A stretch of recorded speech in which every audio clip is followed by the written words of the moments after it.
തീർച്ചയായിട്ടും ഒരു സംശയമില്ല. ഞാൻ നേരത്തെ തന്നെ എല്ലാവരോടും പറഞ്ഞു, നിങ്ങളെ കൂടി ഞാൻ അറിയിക്കാം. നിങ്ങളിലൂടെ മാത്രമാണ് എനിക്കെതിരെ അന്വേഷണം ഉണ്ട് എന്ന് എനിക്കറിയാൻ കഴിഞ്ഞത്. എന്ന് വെച്ചാൽ ചാനലുകാരിൽ നിന്ന് മാത്രമാണ് എനിക്കെതിരെ അന്വേഷണം ഉണ്ട് എന്ന് അറിയാൻ കഴിഞ്ഞത്. തീർച്ചയായിട്ടും അതുമായി ഞാൻ സഹകരിക്കും.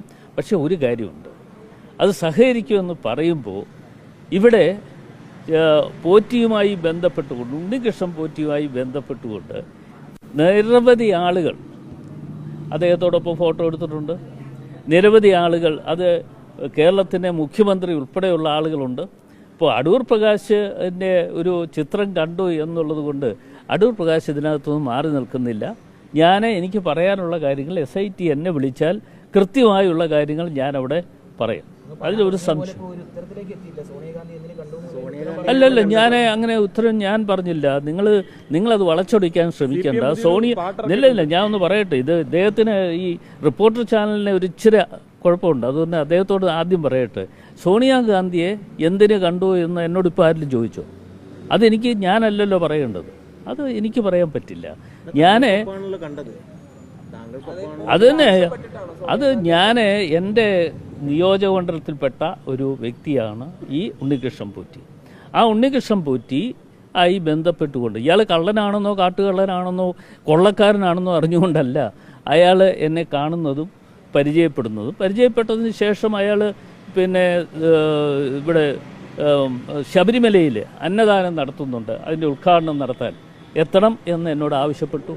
ഞാനവിടെ പോയി ഉദ്ഘാടനം നടത്തി ഞാൻ മടങ്ങിപ്പോന്നു. അതിനുശേഷമാണ് അവിടെ നടത്തിയ പൂജയുമായി ബന്ധപ്പെട്ടുകൊണ്ട് ഇയാൾ ഡൽഹിയിൽ വന്നിട്ട് എന്നോട് പറഞ്ഞു, സോണിയാഗാന്ധിക്ക് കൊടുക്കാനുള്ള ഞങ്ങൾ പൂജ നടത്തിയിട്ടുള്ള കാര്യങ്ങൾ സോണിയാഗാന്ധിക്ക് കൊടുക്കാൻ വേണ്ടിയാണ് ഞങ്ങൾ വന്നത് എന്ന് പറഞ്ഞ്, അപ്പോൾ അവരോടൊപ്പം ഒന്ന് ചെല്ലണമെന്ന് പറഞ്ഞ് ഞാൻ പോയി. ഇല്ല, അത് നിങ്ങൾ അന്വേഷിക്കണം. അല്ലല്ല, ഞാൻ ഒരു കാരണവശാലും അടൂർ പ്രകാശ് മുഖാന്തരം അങ്ങനെ ഒരു അവിടെ പോകാൻ വേണ്ടിയുള്ള ഒരു തീരുമാനം എടുത്തിട്ടില്ല, അങ്ങനെ ആവശ്യപ്പെട്ടിട്ടില്ല.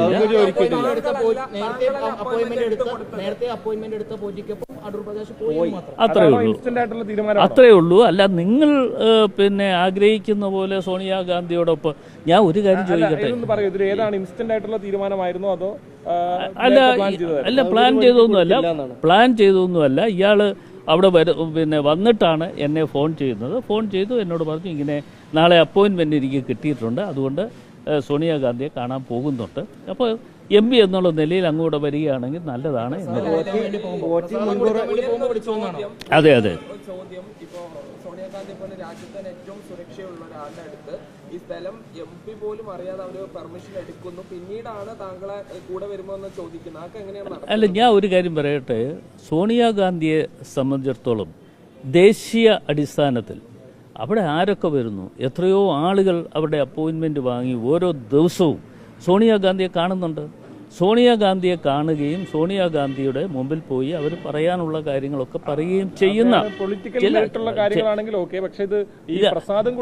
അല്ല, ഇത് ഞാനൊന്ന് പറഞ്ഞു തീർക്കട്ടെ. അതിന് മുമ്പ് കയറി വെടിവെക്കാതിരി അതിനു മുമ്പ്. അപ്പോൾ അത്തരം കാര്യങ്ങൾ സോണിയാഗാന്ധിയെ സംബന്ധിച്ച് ഞാൻ പറഞ്ഞല്ലോ, ഞാൻ അദ്ദേഹത്തോടൊപ്പം പോയി. പക്ഷേ അന്ന് എനിക്കറിയില്ല ഇയാൾ ഈ കാട്ടുകൊള്ളക്കാരനാണെന്നോ കൊള്ള സംഘത്തിൻ്റെ തലവനാണെന്നോ ഒന്നും അറിഞ്ഞുകൊണ്ടല്ല അവിടെ പോയത്. ഇന്നിപ്പോൾ വിളിച്ചാൽ ഞാൻ ഒരിക്കലും പോയില്ല. ഒരു കാര്യം കൂടി ഞാൻ പറയാം. ഇതിനെ എല്ലാം നേതൃത്വം കൊടുത്ത ഒരാളുണ്ട് ഡൽഹിയിൽ, ഒരു പാർലമെൻറ്റ് അംഗമാണ്. അതേക്കുറിച്ച് നിങ്ങൾ അന്വേഷിക്കുക, ആരാണെന്നോ. അത് മാർക്സിസ്റ്റ് പാർട്ടിയുമായി ബന്ധപ്പെട്ടുകൊണ്ട് ഇപ്പോൾ പ്രവർത്തിച്ചുകൊണ്ടിരിക്കുന്ന ഒരു വ്യക്തിയുണ്ട്. ഇന്ന് ഈ പാലം പണിയാൻ വേണ്ടി നടക്കുന്ന ആളുണ്ടല്ലോ, ഏതാ മാർക്സിസ്റ്റ് പാർട്ടിയും BJPയും മാർക്സിസ്റ്റ് പാർട്ടിയുമായി ബന്ധപ്പെട്ടുകൊണ്ട് ഒരു പാലം പണിയാൻ വേണ്ടി നടന്ന വ്യക്തി. അദ്ദേഹം എത്രയോ പ്രാവശ്യം ഇദ്ദേഹത്തെ ഫോൺ ചെയ്തിരിക്കുന്നു. ആ ഫോൺ കോളുകളൊന്ന് പരിശോധിച്ച് അങ്ങനെയാണെങ്കിൽ അതുകൂടി അന്വേഷണം നടക്കണ്ടേ? അല്ലല്ല, പേര് പറയാനില്ല. ഇതിൽ കൂടുതലൊന്നും നിങ്ങൾക്കറിയാൻ വയ്യാത്ത കാര്യമാണെങ്കിൽ നിങ്ങളെ പഠിപ്പിക്കാൻ പറ്റുമോ? ഇവിടെ പാലം പണിയാൻ വേണ്ടി പോയത് ആരാ? അല്ല, അത് നിങ്ങൾ അന്വേഷിക്കുക. ഞാൻ പറഞ്ഞിരിക്കുന്നു, നിങ്ങൾ അന്വേഷിക്കുക. നിങ്ങൾ അന്വേഷിക്കുക. പിന്നെ ഉണ്ണികൃഷ്ണൻ പോറ്റിയുടെ ഫോൺ കോളുകൾ വെച്ചുകൊണ്ട് നിങ്ങളൊന്ന് അന്വേഷണം നടത്തുക. ആ അന്വേഷണം നടത്തി ആരൊക്കെയാണ് ഫോൺ കോൾ ചെയ്തിട്ടുള്ളത്.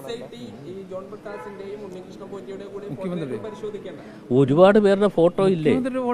മുഖ്യമന്ത്രി ഇല്ലേ? മുഖ്യമന്ത്രി നേരെ ഇറങ്ങി വന്ന് ഓഫീസിൽ നിന്ന് നേരെ താഴേക്ക് ഇറങ്ങി വന്ന് ഉണ്ണികൃഷ്ണൻ പോറ്റി കൊണ്ടുവന്ന വാഹനത്തിന്റെ കീ ഏറ്റുവാങ്ങാൻ വേണ്ടി പോയില്ലേ?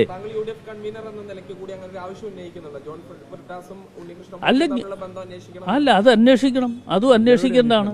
ഇപ്പോൾ അടൂർ പ്രകാശിനെ കുറിച്ച് SIT അന്വേഷണം നടത്തുന്നു എന്ന് പറയുമ്പോൾ ഞാനതിനെ സ്വാഗതം ചെയ്യുന്നു. അതോടൊപ്പം തന്നെ ഇതൊക്കെ അന്വേഷിക്കണം. ഇങ്ങനെയുള്ള ഒരുപാട് ആളുകൾ ഇതിൻ്റെ ഉള്ളിലുണ്ട്. ഇവരുടെയൊക്കെ സാമ്പത്തിക സ്രോതസ്സിനെ കുറിച്ച് അന്വേഷിക്കണം. ആ സാമ്പത്തിക സ്രോതസ്സിനെ കുറിച്ചൊക്കെ അന്വേഷണം നടത്തുമ്പോൾ പല കാര്യങ്ങളും പുറത്തു വരും എന്ന കാര്യത്തിൽ ഒരു സംശയം